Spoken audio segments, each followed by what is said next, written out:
educación e interculturalidad. Y una de las cosas que tiene nuestra sublínea de procesos educativos para la transformación cultural es conversar y entender lo que pasa en el territorio. Por eso hoy nos acompaña Gustavo Adolfo Santana Perlaza. Gustavo es coordinador del Centro Regional Pacífico del Instituto Colombiano de Antropología e Historia en Tumaco, Colombia. Es hijo del Pacífico surcolombiano, nacido en el Charco, Nariño, y criado a las orillas del río Tapaje, coordinador del Centro Regional Pacífico del ICANN, doctor en estudios culturales con énfasis en identidad, fronteras y migración del Colegio de la Frontera Norte, COLEF, magíster en estudios culturales latinoamericanos, miembro del colectivo Afrojoven del Charco Nariño e integrante de los grupos de investigación Jóvenes, Discriminaciones y Racismos del Seminario de Investigación en Juventud de México de la UNAM. Doctor Gustavo Adolfo, bienvenido a este espacio de conversación. Los micrófonos son suyos y aquí estaremos atentos también para este ejercicio de conversación y diálogo con usted y desde las experiencias maravillosas que tiene usted en el territorio. Mi estimado Juan, y a todas las personas presentes, quienes nos escuchan y ven, muchas gracias. De verdad que es un honor. Gracias a usted por la invitación, también a la profesora Diana Piraquive por este espacio. Cuando me propusieron que viniera a conversar con ustedes, pues yo siempre dije sí. Primero porque conozco pues el trabajo que vienen realizando y, pues siempre me han gustado este tipo de espacios porque, como muy bien lo dijo Juan, pues la idea es pensar en conversación y siempre a partir de las preguntas, de las interpelaciones, surgen un sinfín de cuestiones muy importantes e importantes. Así que, pues efectivamente, mi nombre, inicio, Juan, de una o, ¿sí? Bueno, muy bien. Mi Sí, nombre es señor, Gustavo empecemos. Santana. Gracias. Mi nombre es Gustavo Santana. Yo soy oriundo del municipio del Charco, Nariño. Queda básicamente en el departamento hacia el lado norte, en las orillas del mar Pacífico colombiano. Nací en 1994, que se estaba pensando cómo estructurar la conversación, pero dije, bueno, este año o este final del siglo XIX es muy importante como hecho histórico para el Pacífico colombiano. Y pues en la época que yo nazco en este territorio, pues se pueden hablar de dos transformaciones de manera simultánea. Primero, pues recientemente se promulga la Constitución de 1991. Con ello vienen transformaciones sociopolíticas muy interesantes que tienen que ver con el reconocimiento de las poblaciones afrocolombianas, que dan origen a la Ley 70 de 1993, que es una propuesta que nace de la negociación un poco desde la academia, las comunidades, liderazgos de estas poblaciones en el Pacífico, reconoce estos territorios baldíos como propiedad colectiva de la población y a su vez decreta un poco algunos derechos que pues tenemos como sujetos políticos de nuestra nación. En medio de este ejercicio de sensibilización en el que la gente empieza, o bueno, hay algunos investigadores, antropólogo amigo, Eduardo Restrepo, que plantea que este ejercicio de la ley 70 lleva o está atravesado por un proceso de etnización, es decir, las gentes del Pacífico antes de la ley 70, pues no se nombraban como comunidades étnicas, sino que eran campesinos negros que tenían unas prácticas concretas con relación a la ruralidad, al mar y demás. Y después de esta ley, pues ya viene toda una revolución atravesada por la relación con la diáspora africana, por dinámicas de tradicionalidad, atravesados por la música y expresiones artísticas muy concretas que hoy ya pues venimos conociendo. En medio de este ejercicio de transformación, pues yo llego al mundo en el 94. Sin embargo, en medio de todo este ejercicio de sensibilización, de conocer pues quiénes somos, hacia dónde vamos y cuáles son nuestras propuestas, pues viene la incursión de lo que pudiésemos llamar pues el conflicto armado en el territorio del Pacífico. Antes de los años 90, las dinámicas del conflicto armado no incursionaban en la zona, tanto que investigaciones como la de Carlos Agudelo, que es un sociólogo colombiano formado en Francia, muestran a partir de su trabajo empírico cómo diferentes líderes y pobladores de municipios como Huapi planteaban la idea de que nosotros éramos una zona tan olvidada que ni siquiera la guerra se acordaba de nosotros. Mientras en los 80 las bombas que tienen que ver con estas confrontaciones de los carteles de Medellín y del Valle, mientras se daban las distintas redadas y confrontaciones que tienen que ver con el cultivo de la marihuana en algunas zonas del Cauca, en algunas zonas también de la costa Caribe, pues en el Pacífico este tipo de cosas no se presentaban, no tenían tanta cabida. Y entonces la pregunta es, cómo ahora, en nuestra contemporaneidad, hay tanta presencia de actores armados en nuestro territorio. Y hablo de actores armados en plural porque después del proceso de paz que más adelante les voy a contar, yo creo que hemos perdido la cuenta de cuántos grupos surgen o hay en esta zona. Entonces, esta idea de cómo llega de manera simultánea dos procesos muy interesantes, pues uno que son las transformaciones que tienen que ver como poblaciones étnicas, dos tienen que ver con pues la incursión del conflicto armado. Hay algunas investigaciones que han mostrado que la llegada de principalmente de organizaciones como las FARC al territorio, pues tienen que ver con una violencia estructural y no solo en términos de condiciones en las que vive la gente, es decir, con las desigualdades en términos de salud, de educación y demás, sino que tienen que ver también con las formas, cómo se ejerce el poder y se toman algunas decisiones. Es decir, el Plan Colombia, que es un pacto que se firma entre Colombia y Estados Unidos, eh, en el que Estados Unidos invierte en grandes cantidades de dinero y también de armamentos para fortalecer pues, la fuerza pública colombiana y arremeter contra este grupo armado, pues hace que las organizaciones que estaban situadas, por ejemplo, en territorios como el Putumayo, visionaran un poco las potencialidades que tiene el Pacífico colombiano para el desarrollo de sus actividades ilícitas, y es así como el Plan Colombia y la arremetida contra las FARC en departamentos como Putumayo expulsa a estas organizaciones quienes ven las potencialidades empiezan de una u otra forma a ocupar estos territorios en los que la presencia institucional medida en términos de la fuerza pública siempre ha sido limitada. Si en la actualidad es limitada,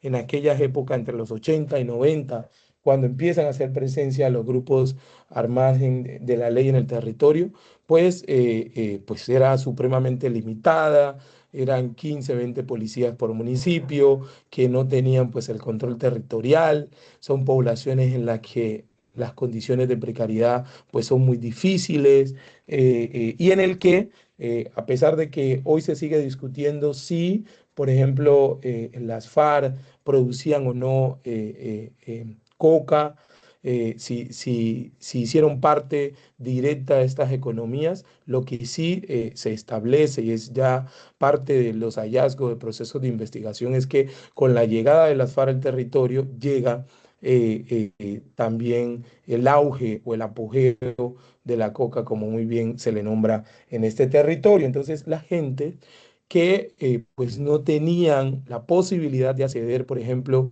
a temas muy básicos como una nevera, como una planta eléctrica, porque son zonas que no estaban conectadas en la época para poder acceder a elementos que son muy básicos para la subsistencia, pues ven la posibilidad de hacerlos a través del cultivo de la coca en este territorio. Aquí, pues yo quiero hacer una aclaración que hoy es el debate público sobre la cuestión esta sobre el narcotraficante y quién cultiva o no.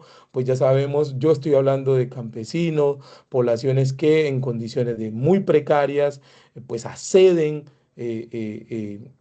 o incursionan en este tipo de producción económica porque las condiciones estructurales de estos territorios pues no permiten un poco acceder a ganancias que les puedan garantizar acceder a estos temas tan básicos. En alguna conversación que tuve con una cocinera en la galería del municipio de Tumaco me planteaba la idea de que la coca pues civilizó a los campesinos, me decía ella, y los civilizó porque les permitió, como ya les había planteado, poder acceder a temas tan básicos como una nevera, un televisor, una planta eléctrica, poder comprar un mejor motor, poder de una u otra forma condicionar. Por ejemplo, hay una idea que viene trabajando un compañero, pues economista, que se pueden leer estas transformaciones también en cómo se empieza a acceder como a ciertos, por ejemplo, en las ciudades, una de las expresiones en términos de flujo o ganancias económicas, pues siempre es que la persona se transporta en carro.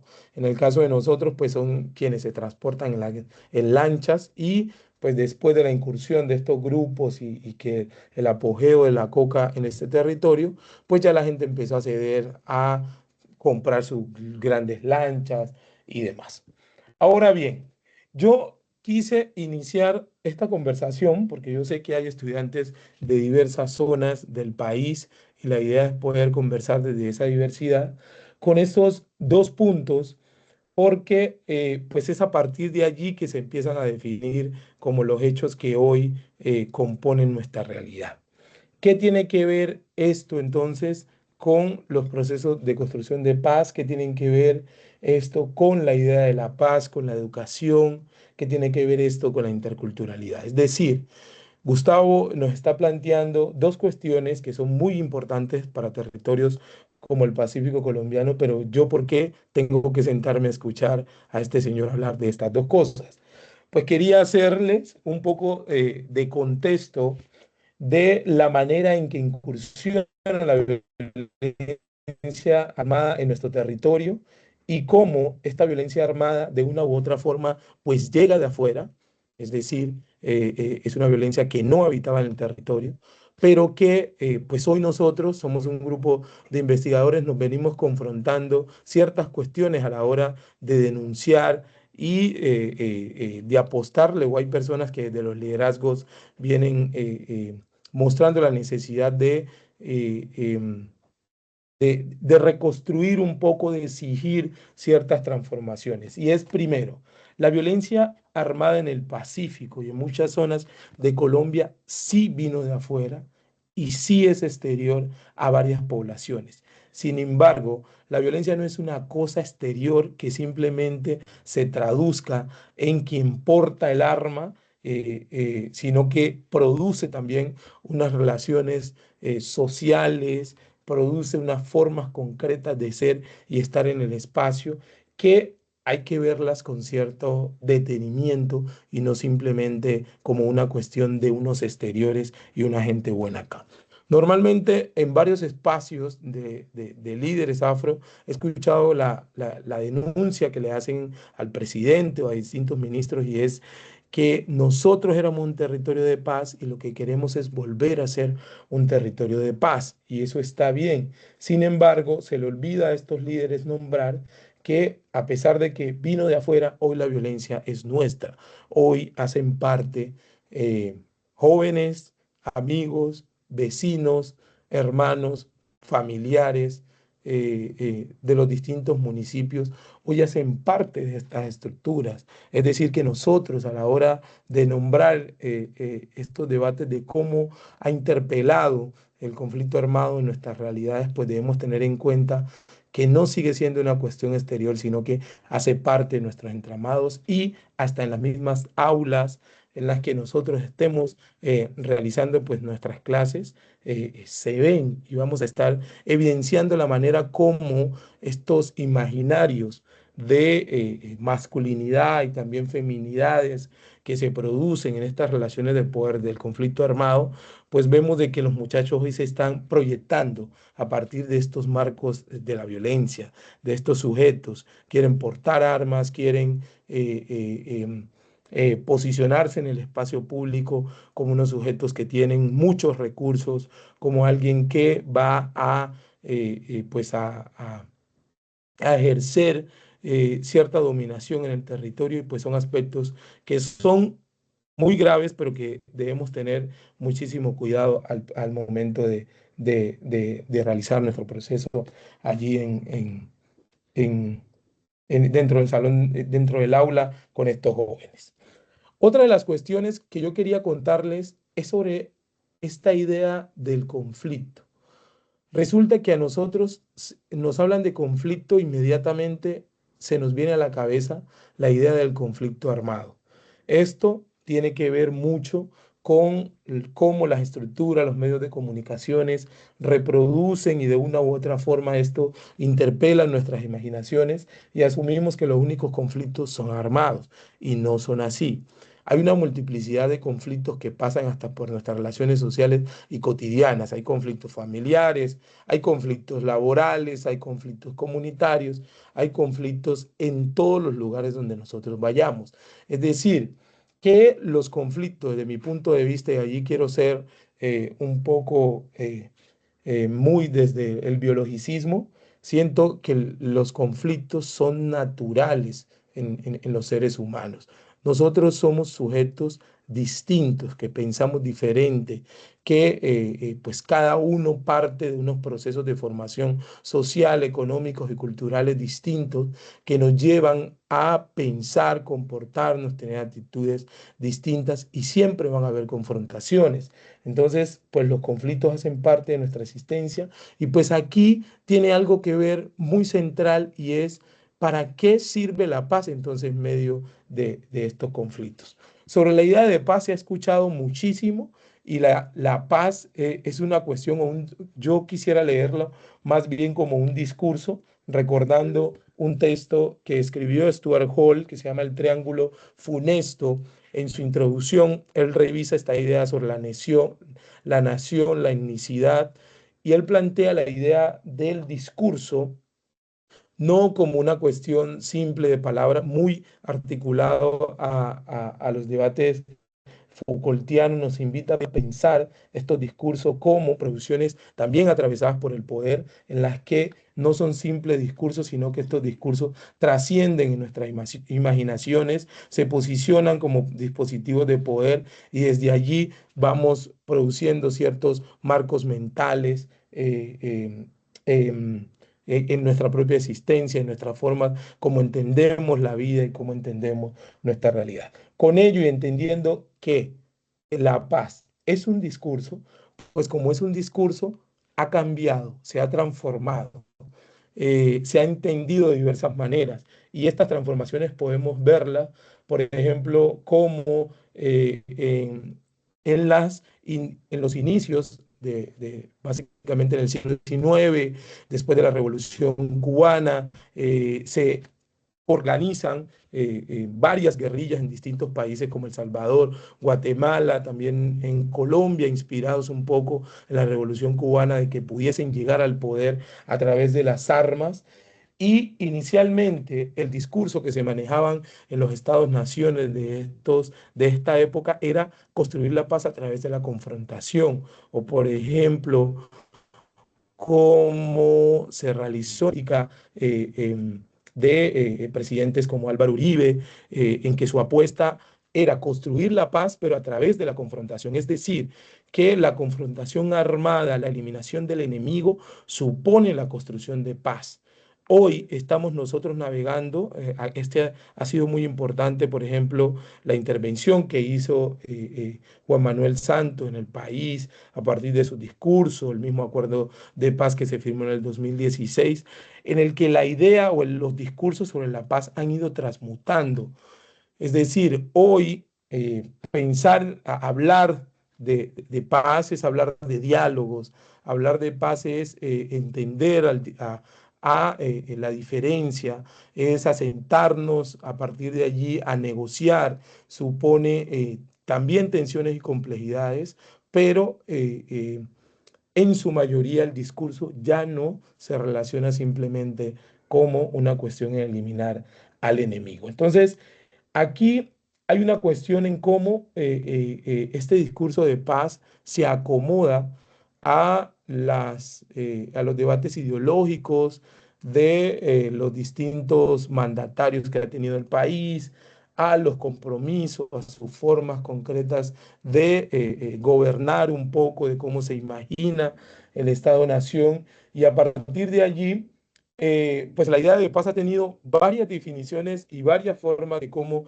entenderse y de cómo trabajarse. Por ejemplo, la idea que mantuvo, o el discurso que mantuvo Juan Manuel Santos, es una idea de una paz duradera en nuestro territorio, en las que las comunidades asumían y entendían en su mayoría que la paz era construir unas comunidades de manera armónica, donde las confrontaciones no eran permitidas, donde pues no se podían desarrollar este tipo de cuestiones. Y hoy podemos hablar con diversas poblaciones donde la gente sigue pensando que la paz o sea, que la paz básicamente es un fin, que la paz es un estado en el que nosotros todos vamos a ser hermanos, en el que nosotros vamos a vivir como si fuera un ejemplo, un arco iris dando vueltas, jugando entre todos, y pues que solamente es felicidad y va a llegar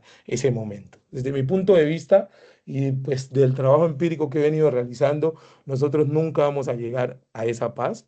La paz no es un fin y no debe entenderse como fin.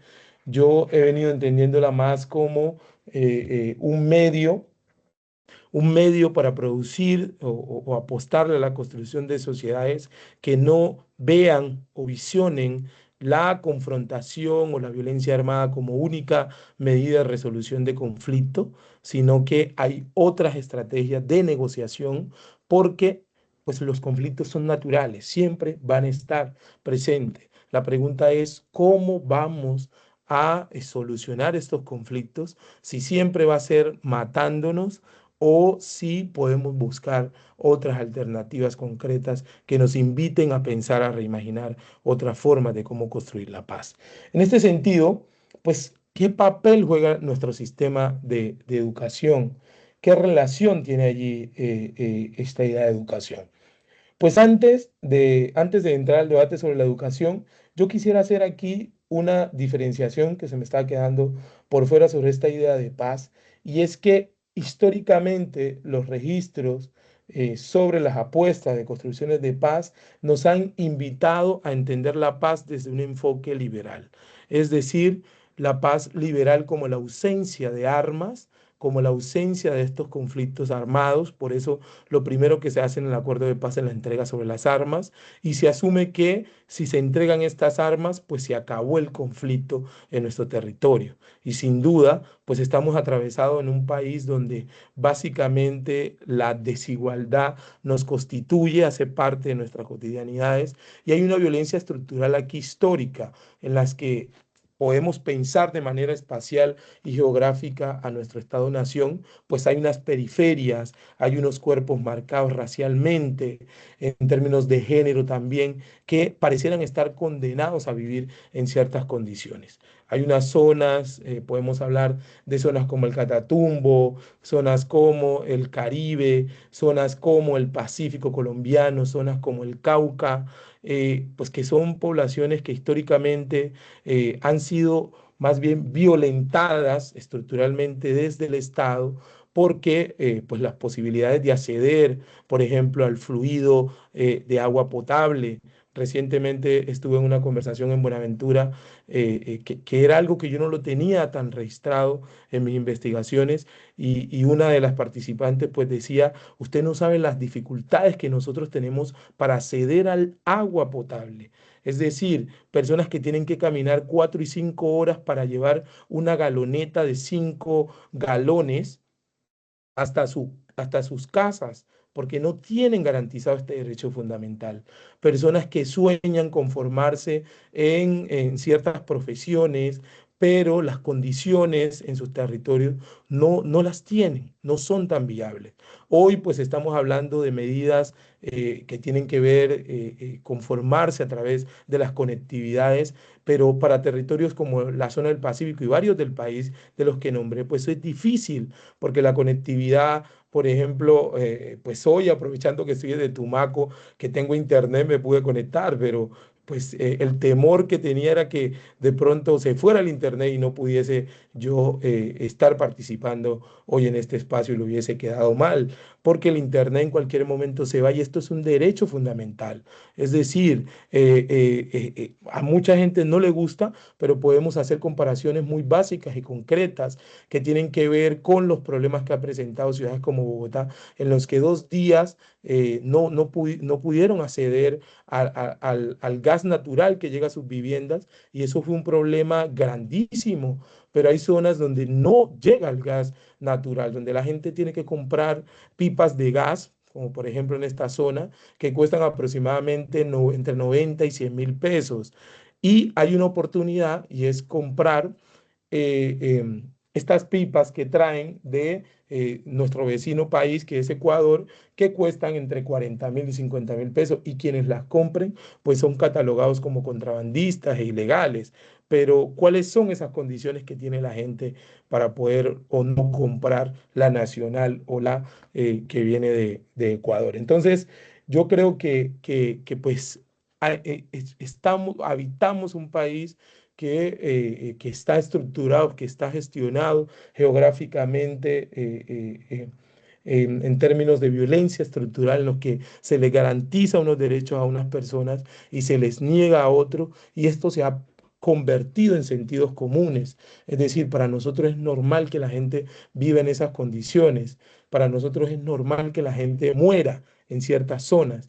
Pues es normal que haya masacre en el Cauca o en el Catatumbo, porque pues allá la gente se muere y se mata, y pues en otras zonas cuando alguien fallece, alguien muere, pues sí tenemos que alarmarnos porque pues son personas que son privilegiadas, se puede decir, y hay que tener compasión. Entonces, nuestro país se ha enfrentado sobre una idea de paz, pero una paz que asume que la ausencia de las armas nos llevará a construir esta paz.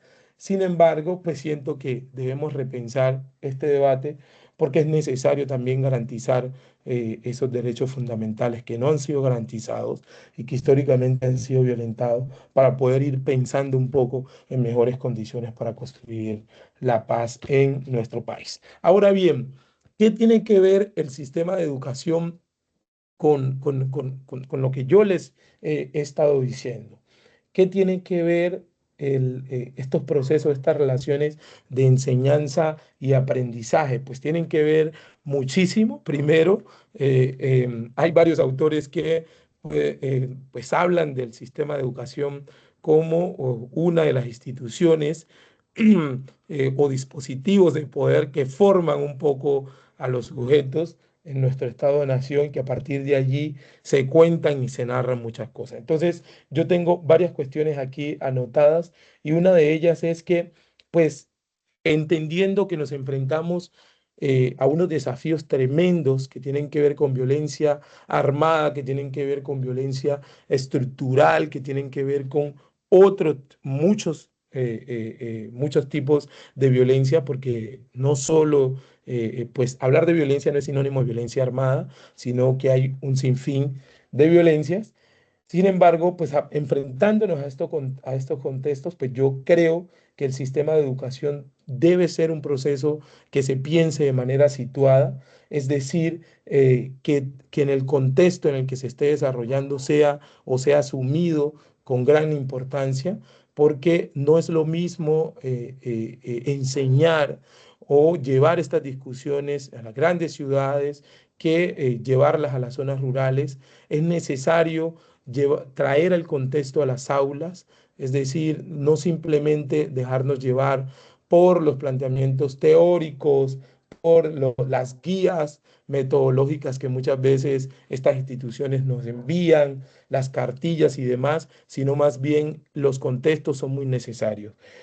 Otra de las cuestiones es que ignorar no supone que no esté pasando el problema. ¿Por qué lo digo?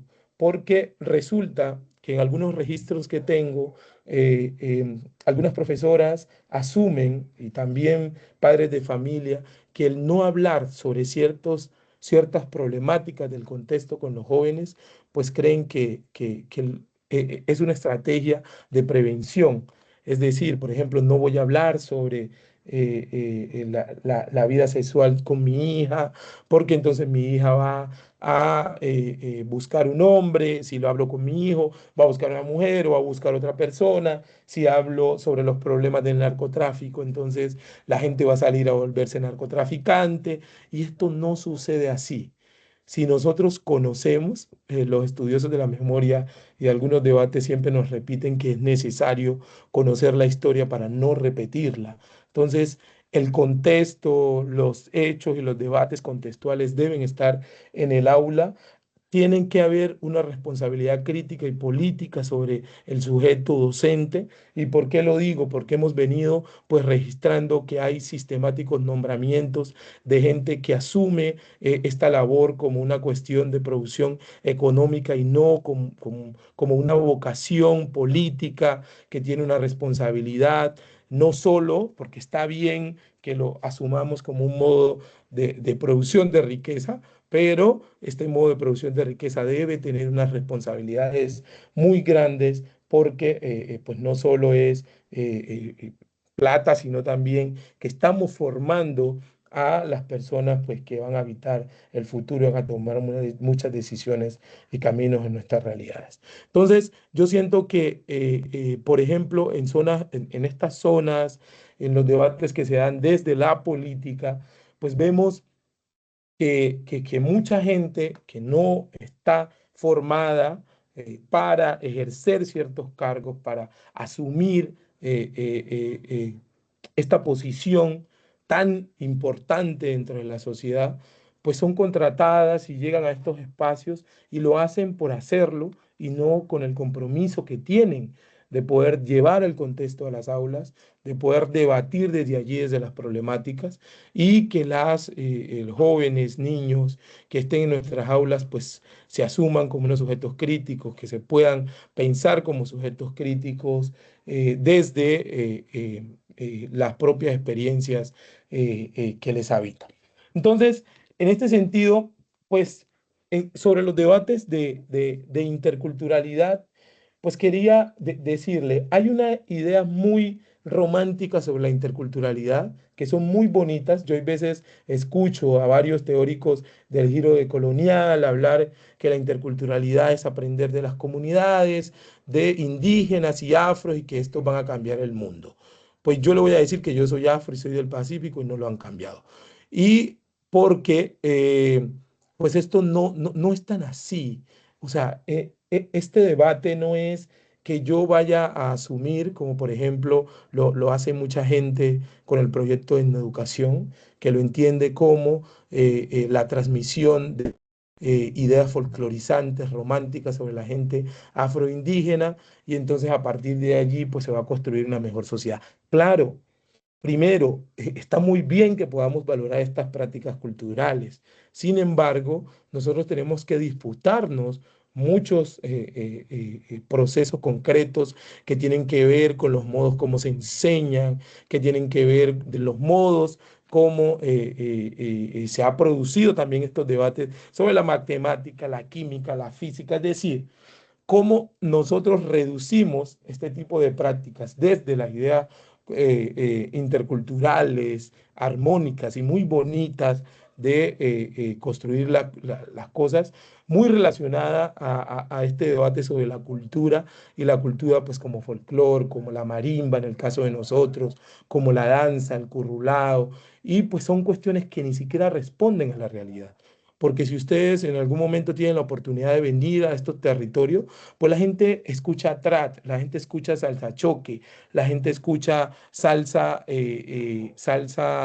de orilla, que es una música concreta que se da en esta zona, y son pues expresiones que no hacen parte del debate sobre la educación porque de alguna manera pues se esencializa, se asume que la gente tiene que gustarle estas cosas y parten de una idea muy conservadora y positivista que quieren rescatar, que quieren conservar, y esto se ha vuelto un modo de producción de riqueza para mucha gente que presenta proyectos en el Ministerio de Cultura, que dice que va a hacerlo mejor desde ahí, que eso está muy bien, pero pues la invitación es pues que nos pensemos los procesos de formación, el sistema de educación y concretamente al sujeto docente, en este caso, como pues desde una posición de política crítica, muy contextual, que entienda cada uno de estos aspectos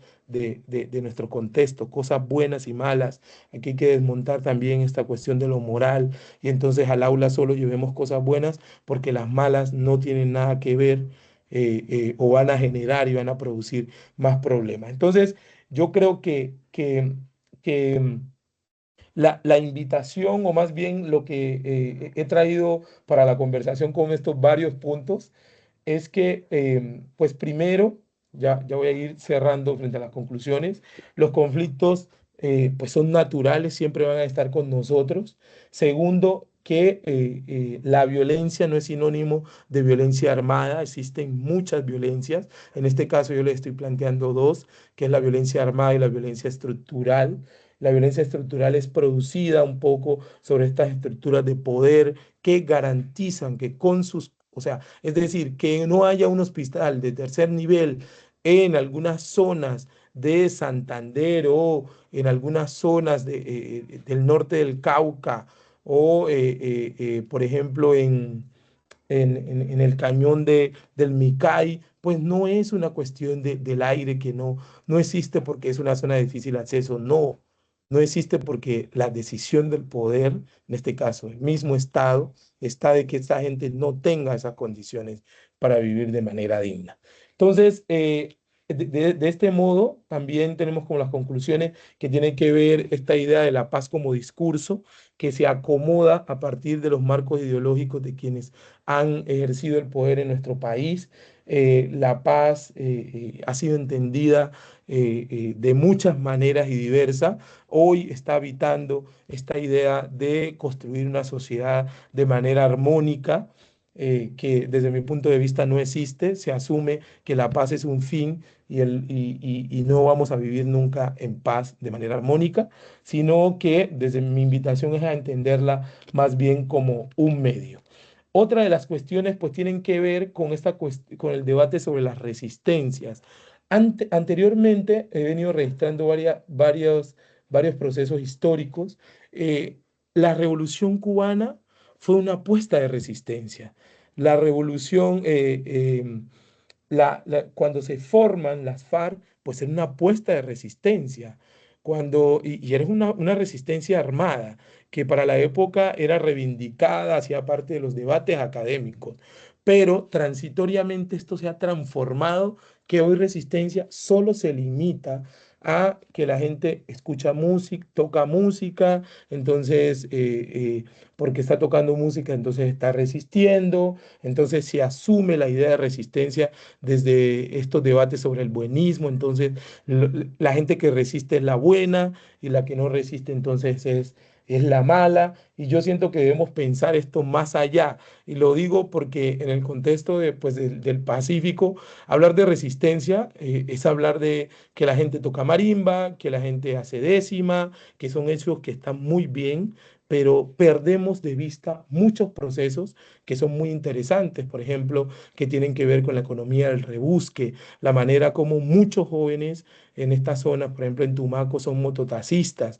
en Quito también se meten a préstamos para sacar una moto, para poder llevar comida a sus casas, las estrategias que hace la gente para vender rifas, para hacer estas cadenas, no sé si en algunos contextos se hablan de las cadenas de ahorros, esas son formas que no vemos porque estas ideas buenistas, muy folclóricas, nos nublan y no nos permiten ver más allá formas concretas de subsistencia que la gente está constantemente pues desafiando un poco estos procesos de desigualdad y de violencia en nuestros territorios. Y pues finalmente, lo que yo les había planteado sobre el sujeto pues docente, que pues tiene una responsabilidad muy importante. Con esto no estoy diciendo que él sea el responsable de lo que pasa en el mundo, no, porque pues son muchos los hechos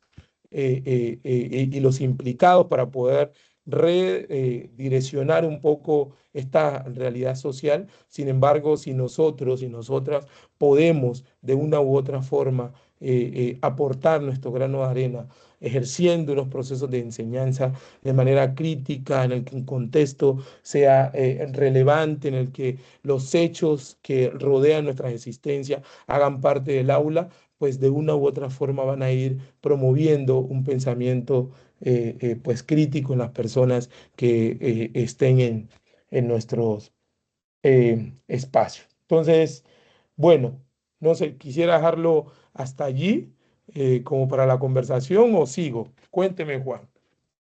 Bueno, empecemos aquí con un ejercicio de conversación importante, Gustavo, y es, ahora yo el ejercicio con algo, yo tuve el fortunio o el infortunio, ¿no? Porque no nos sabe, me quedó sonando eso de lo buenista, en términos de lo que es bueno y es malo.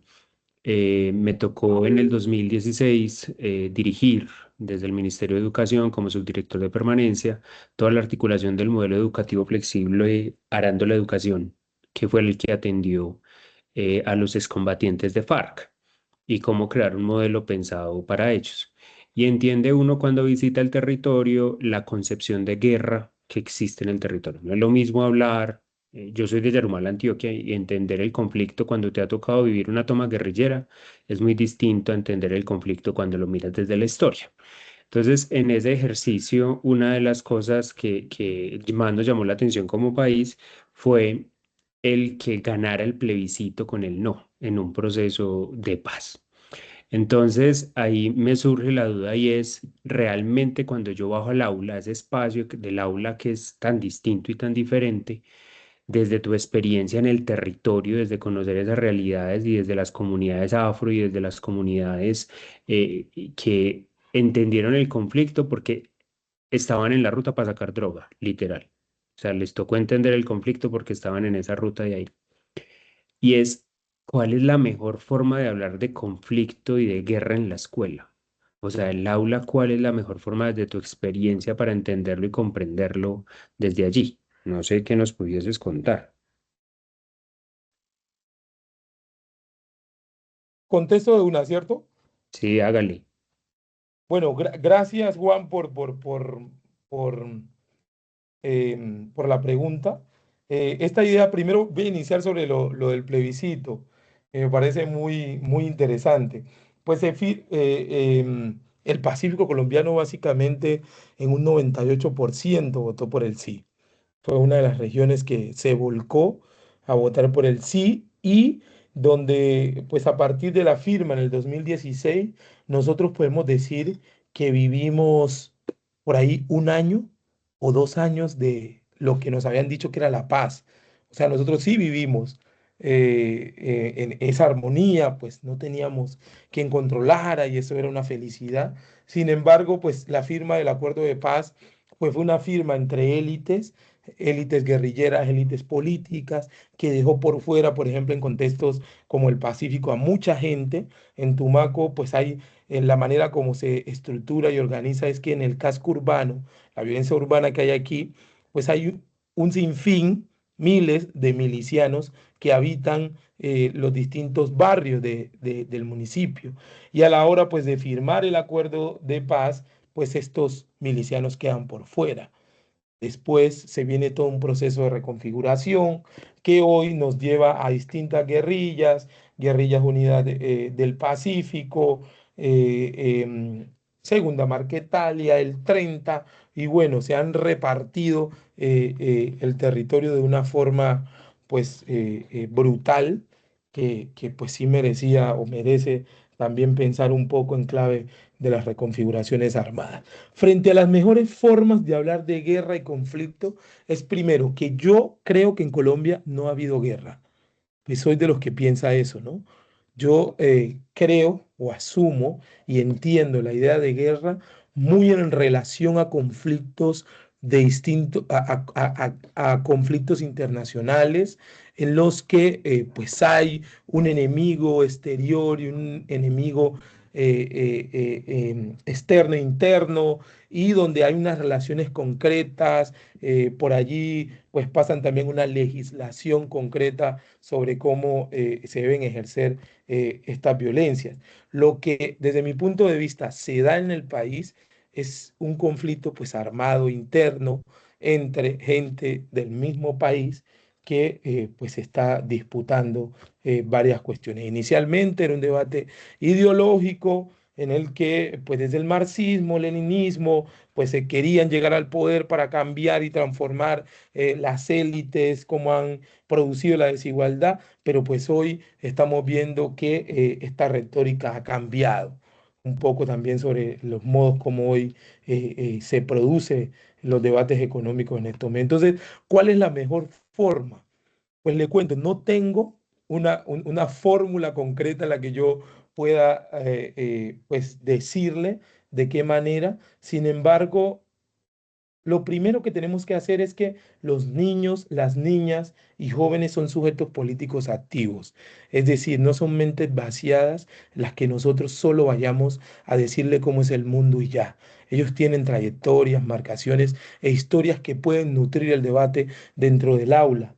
Entonces, por ejemplo, si es con niños, a través pues, de dibujos, de distintas actividades que permitan traer estas discusiones al espacio público o al espacio en el aula. Yo siento que el ignorar eh, no va básicamente a mejorar la cosa, porque es que algunas personas deciden ignorar.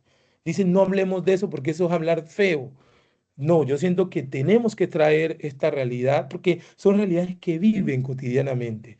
No las hablan de pronto con el profesor en el salón porque estamos hablando de cómo sumar, de cómo restar, de cómo muchos hechos históricos en sociales, la Gran Colombia y demás, pero asumimos que este tipo de cuestiones los muchachos no lo saben, y si no lo saben es mejor para que ellos piensen mejor su realidad. Entonces, yo creo que una de las formas es asumir que son sujetos políticos que tienen trayectoria, que tienen experiencia, y que esas experiencias pues son muy vitales para poder debatirla dentro del aula.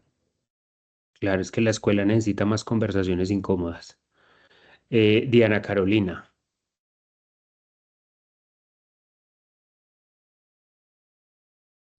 Buenas. Hola, ¿me Hola. escuchan bien? Sí, señora. Perdón, es que me agarró el trancón por la ciclovía nocturna en Bogotá, así que me disculpo.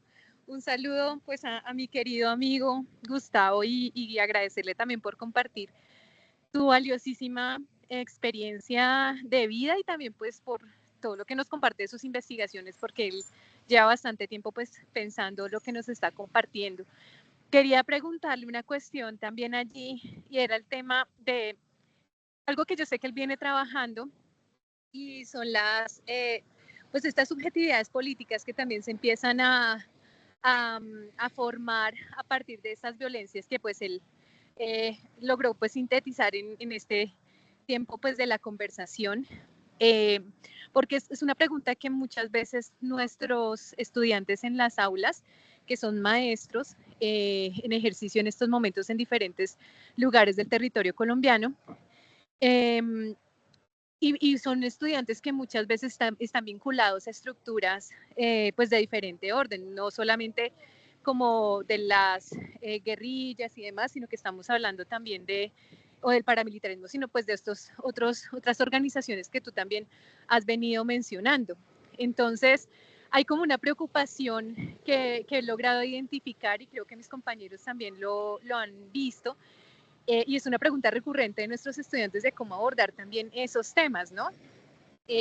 Lo digo también porque tú has venido trabajando el tema de afrojuvenicidio, has abordado el tema también del juvenicidio y pues has indagado a profundidad también de cómo muchas veces estas lógicas de violencia que se empiezan a engendrar muchas veces son jóvenes que pues fueron como cooptados también por esas estructuras y lo que tú decías también, ¿no? Que muchas veces representan como una salida en medio de pues la precariedad y de esta desigualdad estructural que nosotros vivimos continuamente en el país. Entonces sí quería preguntar un poco sobre eso, sobre cómo has venido viéndolo pues etnográficamente en el territorio en el que has venido trabajando, de qué hacer, o sea, es una pregunta constante de qué hacer también como maestros, qué hacer para que esa violencia de alguna manera pues no se siga reproduciendo y que realmente, no sé si a través de la educación o de otras estrategias, pues sea posible como interrumpirla, ¿no? Un poco sabiendo que es una cuestión que lleva largo tiempo en nuestro país, pero digamos que sí tenemos como ese deber ético, digámoslo así, como maestros en nuestra labor y por eso mismo tenemos como esa pregunta constante. Era esa la pregunta y de nuevo muchas gracias por haber aceptado la invitación, Gus. Gracias. Bueno, pues, recuerdo mucho algunas conversaciones que he tenido con algunos maestros, profesores de acá en el Pacífico, frente pues, a las y los jóvenes. Yo siempre pues llego a conversar con ellos y ellos me dicen, no, esa gente ya no quiere nada.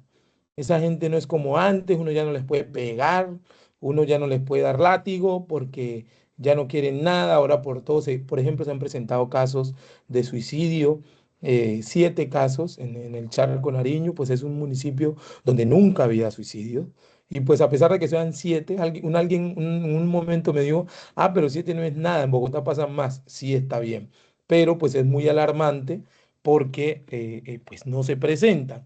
Y la respuesta de la mayoría de los docentes, no, es que estos estudiantes de ahora no se les puede decir nada. Ellos ahora solo piensan en comprarse una N más, una moto, ser narcotraficantes, ser esto y ser lo otro. Y es allí donde yo quiero enlazar un poco con el debate o la pregunta que me está haciendo la profe Diana. Y tiene que ver con pues, con algo de lo que yo les había dicho antes, que la violencia no es exterioridad, y me gusta mucho la definición que tiene Rita Segato de entender también estos actos de violencia como pedagógicos. Es decir, son pedagógicos, también enseñan y producen. Y para entender un poco los procesos de formación social de las subjetividades, tenemos que entender que aquellos procesos contextuales, también el sistema de educación está tributando un poco en las formas como yo me imagino, cómo me proyecto un poco en términos de aspiraciones, lo que deseo, lo que quiero hacer y demás.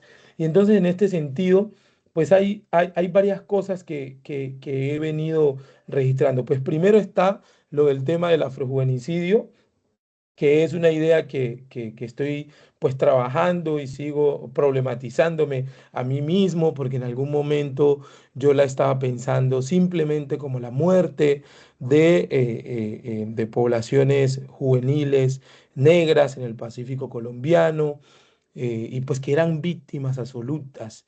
Y en algún momento tuve la oportunidad de dialogar con un miembro de una estructura armada que me decía que yo cuándo iba a pensar desde los zapatos de ellos, es decir, cuándo iba a desmontarme de una retórica moral y jurídica de la ley, donde ellos son ilegales y todo el que acceda ahí es víctima, y cuándo iba a entender un poco su mundo. Y es allí donde pues he venido pues entendiendo que la violencia empieza a producir unas experiencias concretas. Y hay unas experiencias en las que, por ejemplo, masculinidades militares o atravesadas masculinidades narcotraficantes se posicionan en el espacio como un modelo hegemónico a seguir. Yo sé que hay varios teóricos que hablan de la masculinidad hegemónica en términos generales, como blanca, de élite y demás, pero en el contexto del Pacífico puedo hablar de unas masculinidades hegemónicas atravesadas por estos grupos armados y narcotraficantes que se posicionan como estos sujetos, modelos a seguir, y todos queremos cumplir ese modelo.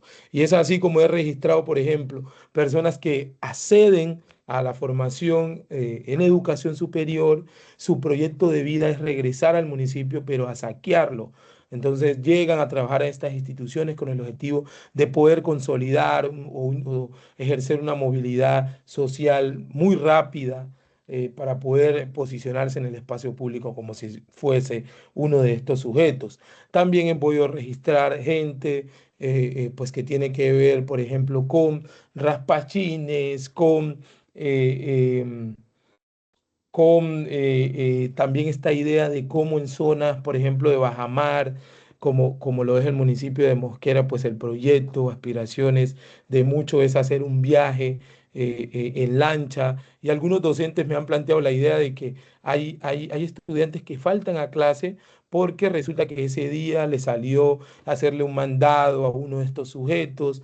Ellos dicen que no fueron a clase porque se les presentó alguna dificultad, pero finalmente el docente se entera que estuvo allí. ¿Qué podemos hacer nosotros frente a esta cuestión? Es primero que tenemos que entender que vivimos en otros mundos, que en su mayoría quienes están formando hoy pues son personas que vivieron un mundo que era radicalmente distinto, que los procesos de formación social, de la subjetividad, de las aspiraciones son diferentes y que nosotros debemos entender el mundo en el que estamos trabajando para hacer nuestro ejercicio de mejor manera. Es decir, estas ideas de pensar a los jóvenes como el problema, yo siento que es uno pues de los fracasos también en el proceso de enseñanza-aprendizaje, porque el problema pues no es el joven, sino más bien pues en nuestro proceso de poder entender sus mundos para ejercer nuestro ejercicio de mejor manera, porque no es simplemente asumir la responsabilidad o echar la responsabilidad a estos jóvenes, como me ha pasado en algunos casos, sino que entender pues todo el mundo. Algunos profesores me han dicho, Gustavo, lo que pasa es que anteriormente los muchachos se sentaban con los abuelos a escuchar las historias, los muchachos amaban el territorio y llegan estas profesoras y dicen, no, es que ellos no quieren el territorio, ahora solo quieren escuchar música, salsa choque y no asumen su responsabilidad en el mundo. Yo le digo, profe, lo que pasa es que, los que no hemos entendido el mundo somos nosotros. Nosotros creemos que lo que vivimos en nuestra época, que nos sentábamos a conversar con los adultos, que nos transmitían de manera oral su experiencia, pues es la definición de una realidad homogénea y estática y que no ha habido cambio. Y pues aquí ha habido unos cambios tremendos, porque pues ustedes, yo o algunos no se enfrentaron a los desafíos que hoy, y estos desafíos no son exterioridad, sino que están allí interpelando las decisiones, están interpelando y acompañando un poco la manera como se imaginan las juventudes. Entonces, no sé, Juan, si recogemos, porque a veces me emociono y demoro la Vamos a pregunta hacer y yo un voy ejercicio, Gustavo, porque me voy a anotando. extender unos minutos, compañeros, simplemente porque le voy a pedir al profe Mario y al profe Gustavo que seamos muy sucintos en la pregunta, y a la profe Beatriz les voy a dar cada uno 2 minutos para la pregunta máximo, y ya con eso Gustavo nos hace el cierre y recogemos para las conclusiones. Entonces, profe Mario. Vale, buenas noches. Gracias, Juan. Doctor Gustavo, buenas noches. Bueno, primero resaltar la narrativa que nos presentas de una manera, digamos, sacarla del molde a veces académico, ¿no? Es una narrativa que creo que llama mucho la atención desde allí. Y quiero destacar dos elementos y desde allí plantear la pregunta. Tú has tocado la categoría de las violencias estructurales, de ahí se da paso a lo que Galton y algunos autores como Jares en Educación para la Paz denominan como la posibilidad de hablar de una paz estructural, ¿no? Por ejemplo, y el otro elemento que tiene que ver con la subjetividad docente. Y ahí viene un poco mi pregunta en lo que tú has planteado, porque obviamente nos planteas lo que está pasando en el territorio, cómo se está entendiendo en el territorio. Yo a veces digo mucho que el tema de la Cátedra para la Paz fue un manoseo a lo que debería ser la educación para la paz. Eso se mercantilizó y creo que ahí hay una condición de posibilidad. Entonces, un poco en esa línea, ¿desde dónde debemos concentrar la atención, teniendo en cuenta que muchos de los colegas que estamos acá estamos trabajando hoy con las licenciaturas también el tema de la subjetividad docente, la subjetividad política del docente? Creo que hay una condición de posibilidad en quienes inician y quienes estamos formando en el posgrado, caso de la maestría, ¿no? ¿Dónde deberíamos hacer el énfasis para despertar un poco esa subjetividad política del docente que tú lo tocaste de una u otra manera en ese eh, capitalismo cognitivo en el que estamos? También perdemos un poco el horizonte, ¿no? Pero un poco en ello, ¿no? Y gracias por el aporte y la narrativa que nos compartes. Listo, téngala ahí, Gustavo, y ya enseguida apenas le sigamos. Ya lo tengo Profe aquí anotado. Gustavo Bueno, muchas Alejandro. gracias. Yo también estoy muy contento con todo lo que he escuchado y como el doctor Quiñones me quedó esa idea del buenismo. Y yo creo que a veces ese buenismo también es académico y es intelectual, sobre todo desde el centro, que romantizamos un poco los ejercicios teóricos y comparto también con el profe Mario esa preocupación dentro del programa académico, dentro de lo que nosotros desarrollamos, porque también formamos maestros para las regiones. Y en ese orden de ideas va mi pregunta, porque has tocado varias cosas dentro de lo que significa hacer educación, por ejemplo, en el Chocó. Y quisiera saber tu perspectiva frente a una idea de hacer y crear saber pedagógico desde las regiones, que también es una apropiación. Como tú lo dices, hay muchos cambios. Hoy ya el muchacho no se queda sentado aprendiendo oralmente de los abuelos, sino que está influenciado por una serie de cosas, pero vive en un territorio con una serie de condiciones y frente a eso siempre nos queda la pregunta, desde la escuela, ¿qué hacemos? Desde la educación, ¿cómo respondemos a esos cambios? Y más desde territorio, que pues las condiciones no son las mismas, las condiciones son más complejas y pues por ahí me gustaría saber tus perspectivas frente a esto. Muchas gracias. Y cerramos, profe Beatriz, máximo 2 minuticos.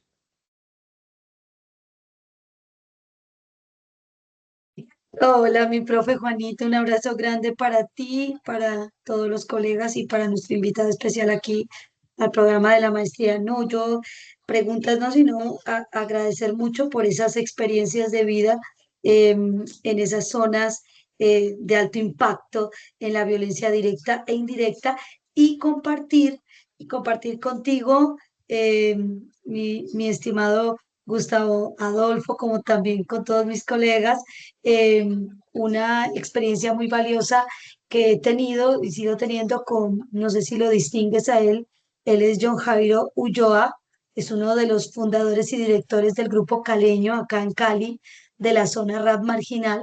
Precisamente estamos estudiando con él el doctorado y su proyecto de tesis doctoral es de colonizar eso que tú has hablado hoy, de colonizar esa violencia.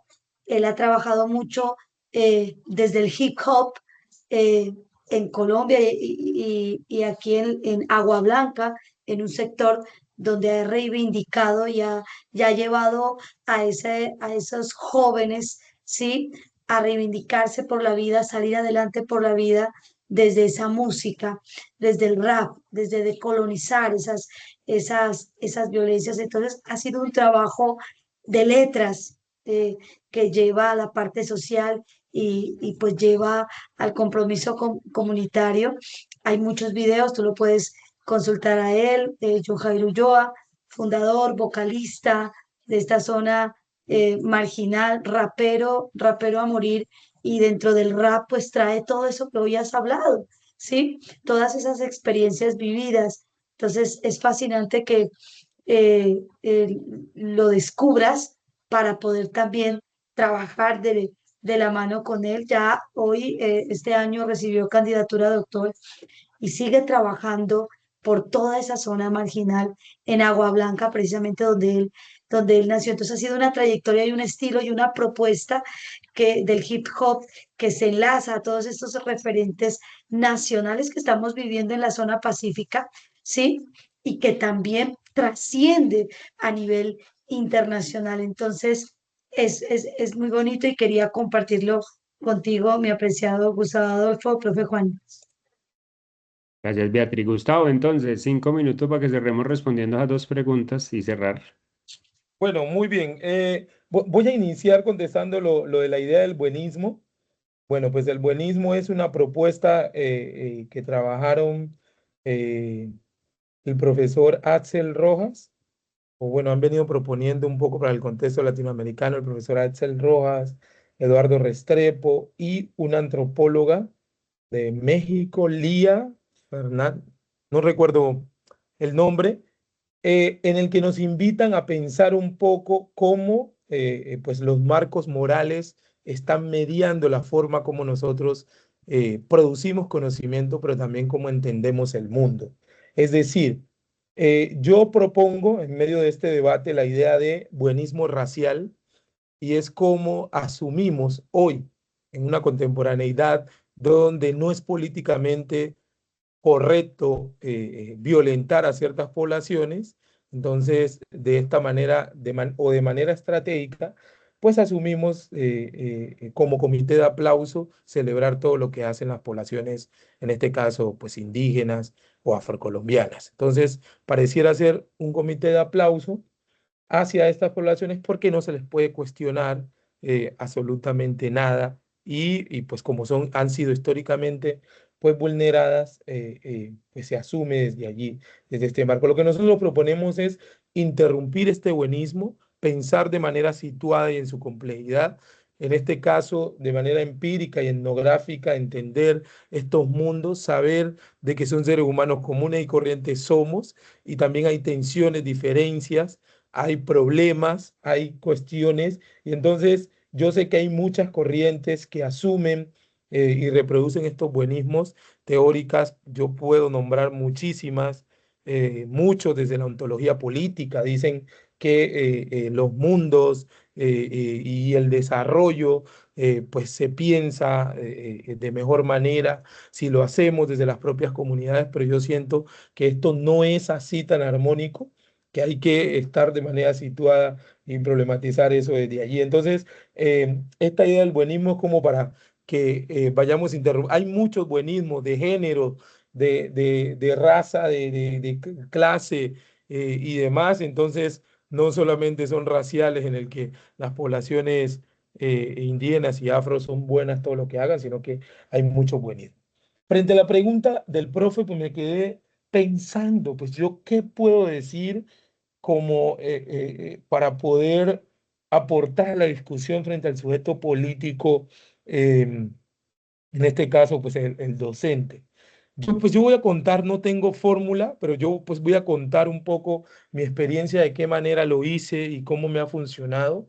Y es que la oportunidad de yo acercarme a los estudios culturales, pues ha sido muy importante primero, porque los estudios culturales, pues me invitan a pensar en un proyecto político que sea atravesado por una apuesta, por una vocación política, es decir, pensarse al sujeto docente como un sujeto político que tiene ciertas responsabilidades, hablarle a la gente en las clases. Y es que mucha gente en serio llega porque está bien, yo no he dicho que esté mal, poder formarse para escalafonar, para su dinero, para poder ganar mejor y demás. Sin embargo, pues hay unas implicaciones políticas en las labores que hace la gente y hay que hacer las cosas con cierta responsabilidad. Segundo, pues está esta idea de pensar de manera pues situada. Yo siento que esa posibilidad de ser, diría Stuart Hall, contextualmente radical es muy importante porque no es particularismo, sino más bien asumir el mundo y nuestras enseñanzas a partir del contexto. No es, o el mejor docente no es el que sepa la teoría y reproducirla como lora en los espacios y decir que qué autor dice esto y dice lo otro, sino más bien cómo esto se acomoda al mundo de la vida de la gente con la que yo estoy debatiendo. Porque quien reproduzca teoría hay al piso, pero quien las acomode, o más bien diría un profesor, las territorialice o contextualmente las articula al mundo de la vida, pues son muy pocos, porque esto no es de hablar desde la teoría simplemente, sino más bien cómo esto funciona para entender el mundo y para entender la realidad. Entonces, ¿cómo yo recomiendo o creo que se puede hacer? Una pregunta difícil, sin embargo, pues creo que alertando un poco sobre las responsabilidades que tienen cada uno de los docentes, que asumir el contexto. Yo he repetido la palabra contexto muchísimo porque, pues para mí, en mi caso, yo soy profesional en trabajo social, pero pues siento que no puedo, no podría pensar ni establecer mi propuesta pedagógica, ni producir un curso sobre un tema. Por ejemplo, me pueden llamar de la Universidad Nacional en La Paz o en Palmira o en cualquiera de sus sedes en Medellín sin yo entender el contexto. Entonces, yo creo que pues esa pudiese ser una de las invitaciones que se le puede hacer. Y frente a la idea de violencia estructural que habla el profesor Mario, pues yo trabajo mucho con un antropólogo de la salud que es Paul Farmer. Es un médico antropólogo que hizo campo casi como aproximadamente 20 años en Haití y que a través de historias nos empieza a develar un poco cómo funciona y opera el poder en la producción de los victimarios como si fuera la misma gente. Entonces, él nos invita a pensar un poco más de manera concreta, más desde las experiencias, cómo opera esta idea de violencia estructural, porque yo siento que al proceso de enseñanza y aprendizaje pues falta articularlo al mundo de la vida de la gente para que se pueda hacer de mejor manera, porque si navegamos en mundos plutónicos, teorizantes, de alta cultura y demás, pues no vamos a responder a las demandas coyunturales en este mundo o en esta crisis que vivimos como país. No sé si contesté todas o sí, Sí, no sé. señor. Pero, y cerrando, Gustavo, una cosa muy chévere que es que rico nosotros como maestros de la maestría y de licenciaturas tenemos una responsabilidad importante y es que le damos clase a muchos chicos desde el territorio. Y comprender estos diálogos con personas que lo habitan y lo comprenden de manera más cotidiana que nosotros nos da una visión más amplia para seguir aportando. Yo cierro diciendo, Gustavo, que con unas noticas que tomé acá y es, uno, la escuela necesita más conversaciones incómodas donde realmente se confronten muchas cosas. Los datos de la violencia en la escuela son datos pedagógicos, eso me pareció potente, que nos hablan de lo que vive la escuela y lo que realmente necesita.